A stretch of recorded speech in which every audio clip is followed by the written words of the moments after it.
Fala, meus irmãos, tudo bom com vocês? A paz do Senhor.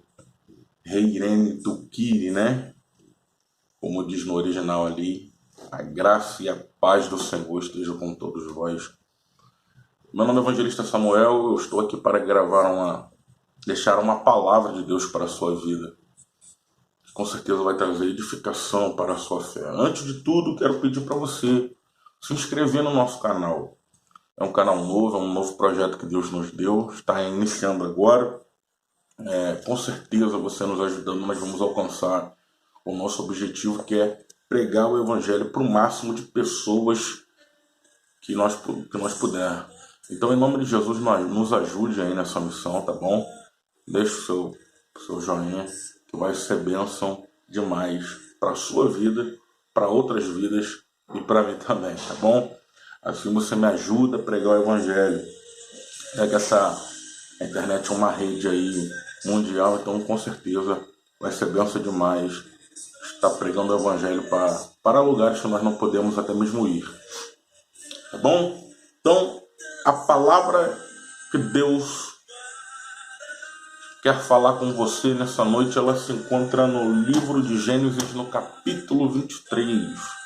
Gênesis, no capítulo 23. Fala sobre a morte de Sara. Nós lembramos muito daquela passagem quando Sara riu, quando Deus faz a promessa a Abraão que lhe daria um filho. E Sara ri demais. Aí Deus coloca o nome do menino de Isaac, né? Significa sorriso no hebraico. Sara é marcada por esse episódio. Mas quem era Sara? Seu próprio nome já denota ela como uma princesa. Literalmente como uma pessoa que é influente. O capítulo 23 vai nos dar esse detalhe. O capítulo 23 começa falando da morte de Sara, mas falando dos anos de vida dela. Olha que algo interessante. O capítulo 23 eu vou ler para vocês apenas 2 versículos, mas depois você lê o capítulo 23, porque esse capítulo 23 vai tratar de 4 fases, na verdade, da história aqui que envolve a morte de Sara. Primeiro nós vamos ver a morte de Sara, nós vamos ver o lamento de Abraão, nós vamos ver a negociação que envolve a morte de Sara com os filhos de Het, e nós vamos ver também o sepultamento dela em geral. Tá bom? Então eu vou ler 2 versículos aqui para vocês me acompanharem na leitura aí. Capítulo 23 do livro de Gênesis, diz assim: Foi a vida de Sara 127 anos. Estes foram os anos da vida de Sara. E morreu Sara em Queriate Arba, que é Hebrom, na terra de Canaã. E veio Abraão a lamentar a Sara e chorar por ela. Capítulo 23 do livro de Gênesis envolve alguns personagens. Primeiro, Sara. Segundo, Abraão. Terceiro, os filhos de Het. A região geográfica onde se dá isso aqui é Hebrom. Esse lugar onde, mais para frente, quando Davi literalmente assume como rei, ele acaba fazendo belas construções ali e usando aquele lugar literalmente ali para se beneficiar, já que era um lugar bastante alto. Vamos entender aqui o contexto geral, porque quando nós lembramos só desse episódio de Sara duvidando de Deus, duvidando da promessa, a gente é um pouco injusto, porque existe uma história em geral. Então o capítulo 23 ele vai nos dar a parecer que realmente vai mexer com a nossa estrutura aqui nessa manhã. Primeira coisa que nós temos que entender, na verdade, é que Sara não ficou só marcada por essa incredulidade. Sara era uma mulher temente a Deus. Sara era uma mulher protegida por Deus, porque Deus não deixou o faraó tocar nela. Protegida por Deus, porque em 1 Pedro, no capítulo 3, do versículo 1 ao versículo 6, Pedro fala que Sara é uma mulher submissa.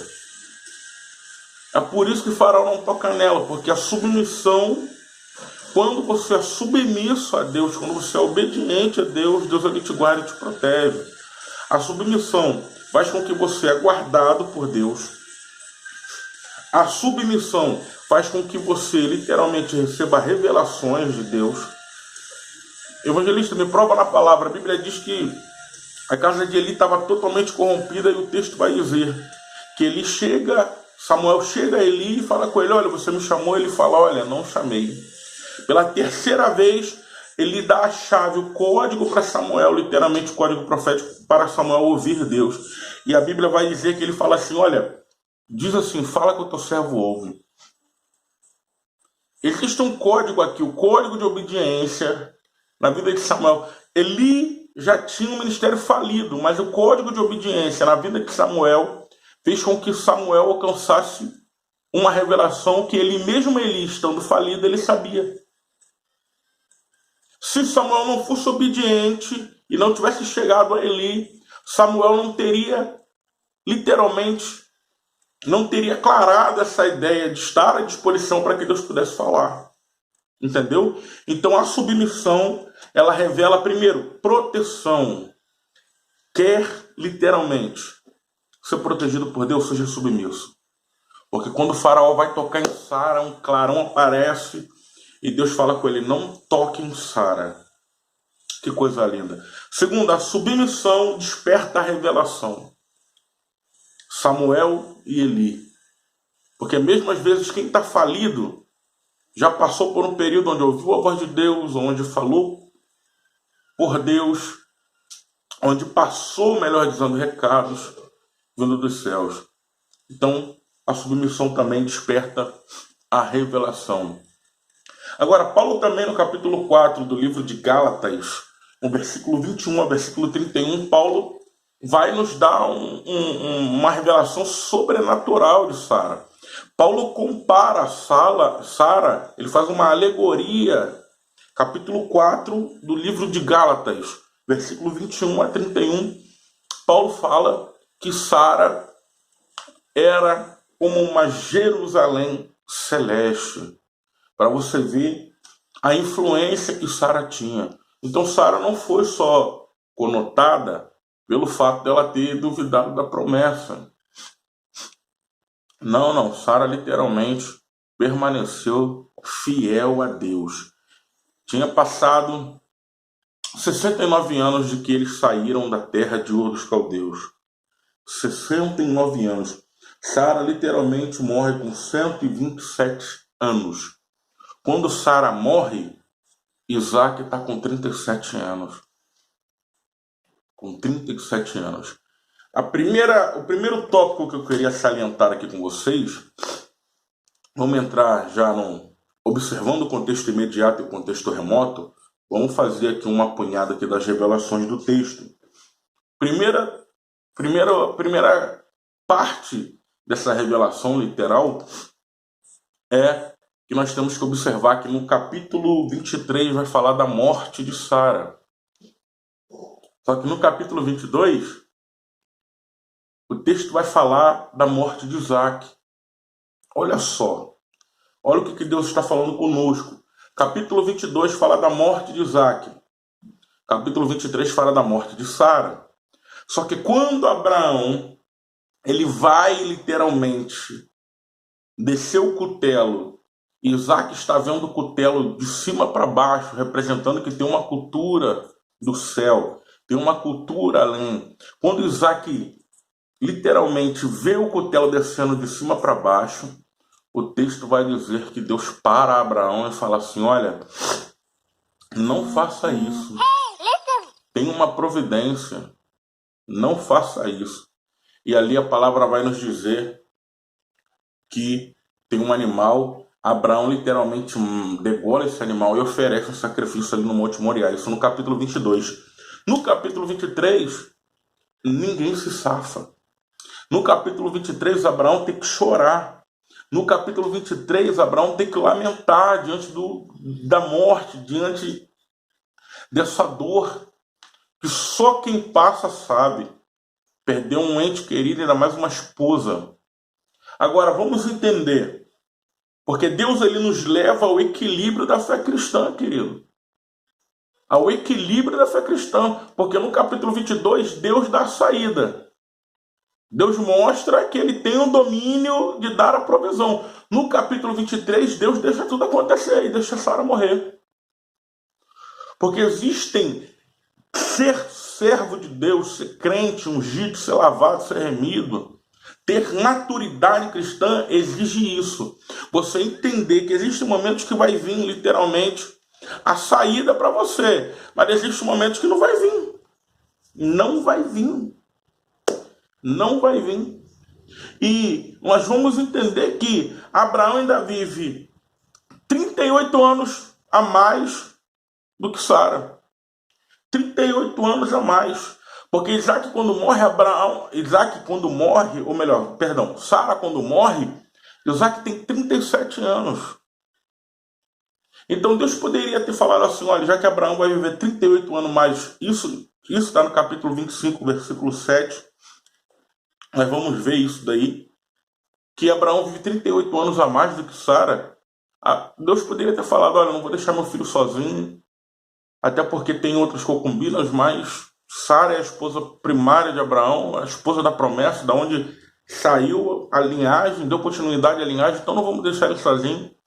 Mas não, o texto vai dizer que literalmente Sara morre. Isso passa literalmente uma visão de equilíbrio que Deus ele faz. Deus ele pode fazer tudo. Deus ele pode abrir a porta para você. Deus ele pode estabelecer princípios. Deus ele pode literalmente fazer o que ele quiser, meu irmão. Nunca duvide do poder de Deus na sua vida. Deus ele pode abrir um mar. Deus ele pode decretar vitória na tua história. Mas Deus também pode deixar tudo acontecer. Por quê? Porque ele é Deus. Porque ele é soberano e ele faz o que ele quer. Nós estamos vivendo nesses tempos de dor em uma visão muito determinista, onde os homens estão determinando em cima de Deus, achando que Deus pode ser colocado na parede. Não, ele faz o que ele quer, meu irmão. Ele faz o que ele quer. Você tem que aguentar o processo em oração, buscando a Deus, porque ele sabe do melhor para a sua vida. E a palavra vai dizer que não adianta, Sara morre. Primeiro tópico da mensagem aqui para você é isso. Deus vai te levar na escola do equilíbrio, onde um dia você vai receber vitória e no outro dia você vai ter que chorar amargamente, porque há um tempo determinado, como diz o grande sábio Salomão, determinado para todas as coisas. Vai ter dias de felicidade e vai ter dias de choro. Agora, quando nós entendemos toda essa questão, nós temos que verificar alguns detalhes também. A negociação aqui nos chama muito a atenção, porque o texto vai nos dizer, eu estou com a minha Bíblia aqui, tá bom? Por isso que eu estou com a cabeça baixa, que Abraão ele se lamenta, ele entra dentro da tenda onde está Sara, ele se lamenta, ele chora, e no versículo 4... No versículo 13, ele se levanta e vai até os filhos de Et, que eram os hetitas, os moradores daquela região. No capítulo 15, escute-me bem, existe uma promessa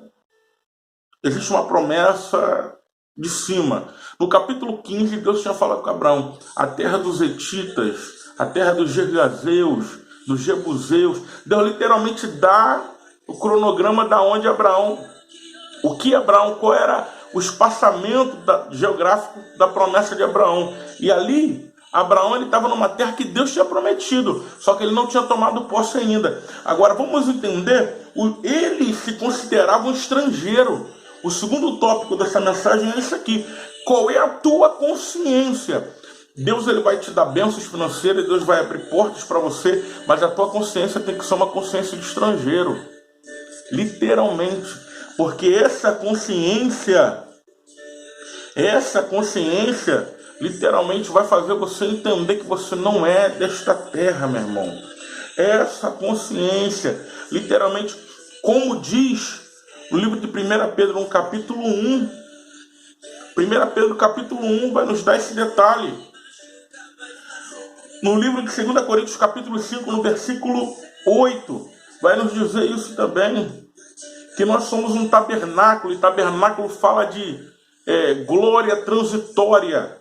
Hoje você está aqui, amanhã você está ali. Então, literalmente, nós temos que entender todo esse bojo da fé cristã. Ter uma mente de estrangeira, você literalmente reconhecer que você está aqui nesse mundo, mas você não é desse mundo. Porque tem um projeto maior, tem uma situação maior, literalmente, que nos envolve. Porque somos servos de Deus. Aí o texto vai dizer que eles chamam Abraão de príncipe. Lembrando que quem morreu aqui foi uma princesa, Sara. O nome de Sara já é princesa. Mesmo Abraão tendo passado por uma morte, sua princesa tendo morrido, você vai ouvir que os homens chamam ele de príncipe. Porque a identidade vai muito mais além do que algumas perdas que eu possa passar. Esse é o terceiro tópico dessa mensagem. Terceiro tópico. A minha identidade fala mais alto do que as minhas perdas. Porque hoje nós vivemos num mundo capitalista, hoje nós vivemos num mundo que você vale, que você tem até dentro da igreja. Se você tem, você é bajulado, se você não tem, você é esquecido. Mas, vamos entender, porque o texto vai dizer que ele é chamado de príncipe. Versículo 6. Ouve-nos, meu Senhor. Olha o que o versículo 6 está dizendo, irmão. Príncipe de Deus és no meio de nós. Meu Deus do céu. A tua identidade vai falar mais alto do que as perdas que você vai passar. Se você recebe essa palavra, meu irmão, deixa um comentário aí que é forte demais. Aí o texto vai, terceiro tópico, né? A sua identidade vai falar mais alto do que as perdas que você vai passar. Aí a palavra de Deus vai continuar nos dando detalhes. Vamos para o texto, estou lendo o texto aqui. O texto vai dizer que Abraão, mesmo depois de tendo sido chamado de príncipe, capítulo 23, versículo 7, Abraão se inclina. Mesmo Deus, mesmo os homens, os filhos de Et, melhor dizendo, tendo chamado Abraão de príncipe. Olha que coisa linda. Primeiro, ele se inclina. Segundo, versículo 8, versículo 9. Mesmo sendo príncipe, ele pede ajuda. Terceiro, versículo 10, versículo 11. Mesmo ele sendo príncipe, ele ouve a proposta de Efron. Versículo 10, versículo 11 do capítulo 23. Quarto, mesmo sendo príncipe, versículo 12, versículo 13, ele faz uma nova proposta, ou seja, há um diálogo. Quinto, versículo 14, versículo 16, mesmo ele sendo príncipe, ele acata a resposta de Efron relacionada ao valor e literalmente ele fecha a compra do terreno. Mesmo Abraão sendo príncipe, ele passa por 4 etapas. Meu irmão, ele se inclina, ele dialoga. É muito forte isso daqui. Ele escuta a proposta, ele pede ajuda. Se o pai da fé, se o primeiro patriarca pediu ajuda, querido, quem somos eu e você para não pedir? Deus está falando conosco aqui. Você é servo de Deus, você é príncipe, você é cordeiro. Mas se você está passando por um problema, encontre uma pessoa, não é linguarudo não, que vai detonar teu ministério, vai literalmente dar uma facada nas tuas costas. Encontre um homem de Deus, seu pastor, converse com ele, que eu tenho certeza que ele está disposto a te ajudar, a estender a mão para a tua vida, literalmente. Agora, essa aí já é o quarto tópico, né? A reação de Abraão, a conversa de Abraão. 5. O valor. 400 ciclos foi vendido. Tinha que ser o número 4, né? Isso aqui é algo profético. Profético demais. Profético demais isso daí. Meu Deus do céu. O texto vai nos dar alguns ensinamentos. O Warren Wiersbe, ele vai falar sobre o valor. O valor de um salário anual naquele tempo de Abraão era 8 ciclos de prata. Você observa que Abraão ele paga 400. Isso aqui é algo muito mais além. Muito mais além. Ele paga 400 pelaquela propriedade. Isso nos chama muito a atenção, porque literalmente o versículo 17, 18 e 20. 17, 18 e 20 vai nos dar esse detalhe. Literalmente um salário, Brammer vai falar sobre isso também, que um salário anual de um trabalhador era de 6 a 8 ciclos.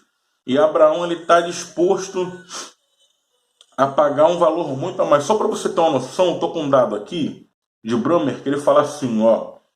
A área inteira comprada por Onri para a construção de Samaria custou 6.000 ciclos.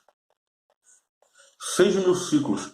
Só para você entender literalmente que o preço foi literalmente muito acima. O preço foi algo muito exacerbado, literalmente. Mas Abraão está disposto a pagar. Para mim fechar essa palavra aqui, eu quero dar mais 2 detalhes. Primeiro é a conotação de como Abraão chama Sara. Primeiro é a conotação de como Abraão chama Sara. Abraão chama Sara de minha morta. Assim como Sara, quando estava viva, chamava Abraão de meu senhor. Sara chamava Abraão de meu senhor. E agora que ela está morta, o texto vai dizer, literalmente, que Abraão puxa a responsabilidade e chama ela de minha morta. Porque às vezes dar valor pra gente quando tá tudo bem é muito fácil. Ou receber honra é muito fácil. Agora, quando você está passando por uma dificuldade, vamos relacionar isso a morte. Aqui é morte física, mas vamos relacionar a morte espiritual. Fica muito complicado. Nós levamos pro lado individual. Quando alguém está passando por algum problema, a gente quer levar pro lado individual, pro lado interno, pro lado pessoal. Não vamos ajudar não, que ele tem que tomar jeito, que ele tem que fazer isso. Mas o engraçado, que a honra que Sara dava enquanto estava viva, Abraão retribuiu essa honra quando Sara estava morta. Isso é muito importante nós entendermos também. Então essa palavra vai aparecer 8 vezes. Minha morta, até os filhos de Et fala sobre isso, né? Minha morta, sua morta. Os filhos de Et falam sua morta também. Agora, para a gente fechar aqui, esse 400 ciclos de prata é bastante profético, bastante profético. Versículo 15 vai dizer assim, meu Senhor, ouve-nos, a terra é de 400 ciclos de prata. Que é isto entre mim e ti? Sepultura do seu morto. Tinha que ser o número 4, como eu estava dizendo, porque o número 4, ele fala de Cristo. O número 4 fala literalmente de sobrenatural. Sempre que aparece o número 4, Deus opera um milagre diferente. Quarto homem da fornalha. Quarto filho de Jacó com Leia, Judá, da onde saiu a descendência de Jesus Cristo, literalmente.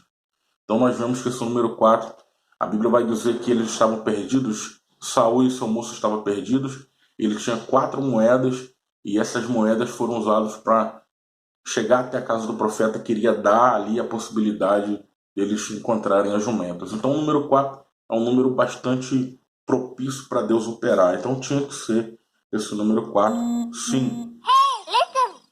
Outro detalhe importante é que as negociações aconteceram na porta da cidade, como diz Ruth capítulo 4, versículo 1 ao 11, e também vai dizer aqui que Abraão vai à porta da cidade. Ele chega na porta da cidade e começa a negociar com os filhos de Het. Para encerrar, se Abraão não compra aquele terreno ali, Abraão literalmente, não ia ter de forma legal uma terra. Foi necessário Sara morrer para Abraão se legalizar na terra que Deus tinha prometido para ele. Hoje tem um memorial lá. Hoje está Abraão, Sara, Isaac e diversos outros patriarcas enterrados lá. Está lá o memorial. É difícil ser conhecido pelo memorial onde você sabe que tem morte ali dentro. Mas todos podem dizer que Abraão era, literalmente, por ordem legal, era dono do terreno. Então, isso nos chama muito a atenção. Muito atenção. Porque se Sara não morre, Abraão não comprava essa terra com direito legal. Às vezes algumas coisas têm que morrer na nossa vida para nos dar a legalidade certa daquilo que Deus tem a fazer no nosso coração, na nossa vida, na nossa estrutura. Às vezes é necessário algumas coisas morrerem. Mas mesmo assim eu quero dizer para você que independentemente de qual for as lágrimas ou qual choro que você esteja passando, Deus está na sua vida. Tá bom? Eu deixo essa palavra com você. Se inscreva no canal, deixe seu joinha e até a próxima. Valeu. Tchau, tchau.